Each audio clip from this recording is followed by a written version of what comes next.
Harina, asukal, at tubig lang ang kakailanganin mo at makakagawa ka na ng masarap na merienda. Ganito lang ako gumawa ng merienda, guys. Yung tipong madali, mura ang ingredients, at sure na dapat akong magugustuhan ito ng buong pamilya ko. Dito nga guys, ay ipe-prepare ko lang saglit yung paglalagyan ng ating mixture.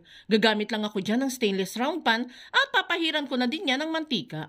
Pagkapahid ng mantika ay maglalagay naman ako dyan ng cling wrap para mas madali natin yan mai-unmold mamaya. Pag okay na ang paglalagyan, ay proceed na tayo sa paggawa ng mixture. Para nga pala sa harina na gagamitin natin, gagamit lang ako dyan ng glutinous rice flour. Ito po yung ready-made na giniling na malagkit na bigas na nabibili sa palengke. Available po ito sa lahat ng palengke, guys, kaya sure akong lahat tayo ay makakagawa nito. Ito pala po yung brand na binili ko, guys. Pero kahit ano naman pong brand ng glutinous rice flour, is pwede naman po dito. Bali 2 cups lang po ng glutinous rice flour ang ilalagay natin dito sa bowl, guys. Then saka tayo dyan maglalagay ng 3/4 cup ng white sugar. Adjust nyo na lamang po ang asukal na ilalagay ninyo dito, guys, ha. Pwede nyo po yung dagdagan at pwede nyo din po yung bawasan. Depende sa preferred ninyong tamis, ha.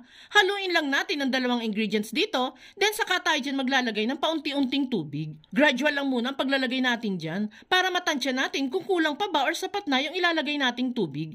Halu-haluin lang natin yan hanggang sa ma-achieve natin yung tamang consistency nito. At kung nakaabot ka sa part ng video nating ito, it means na interesado ka sa merienda recipe na sinishare natin today. At kung sakali pong magugustuhan mo ito, pwede po bang pakipusuan mo naman ang video natin at mag-iwan ka na din po ng comment na I love this merienda recipe. Maraming salamat po. Kapag nga po ganito nakasmooth yung mixture natin, ay pwede na po natin itong isalin sa lagayan na prepare natin kanina. Buhos lang natin yan lahat dyan at simutin ang bawat patak nito. Once okay na, ay pwede na po natin yan lutuin. Bali sa pagluluto po nito guys, gagamit lang po tayo ng steamer. Takpan at i-steam lang natin itong mixture ng 20 to 25 minutes hanggang sa maging firm at maluto itong mixture.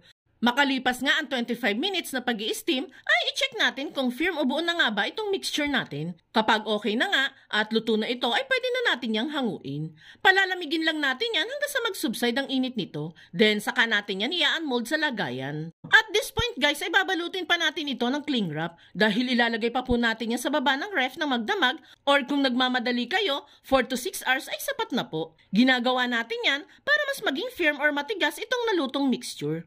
Makalipas nga po ang magdamag sa ref, ay eto na po yung nagawa natin. Kung naisip nyo po na tikoy itong ginagawa natin, yes, tama po kayo. Ganito lang po kadali ang paggawa ng tikoy na nabibili natin tuwing Chinese New Year guys. And since Chinese tikoy nga ito, kaya hahatiin natin yan na maliliit na piraso, then saka ididip sa binating itlog at ipiprito ang lahat ng sides nito. Ganito naman talaga tayo magluto ng tikoy, di ba guys? Sausaw itlog, bago iprito para mas masarap. Prituhin lang ang lahat ng sides until golden brown. Kapag gano'n na nga, ay maaari na din natin yang hanguin. And there you have it guys, ready to serve na itong simple pero lasang special na tikoy recipe natin. Bagay na bagay talaga to guys kapartner ng mainit na kape.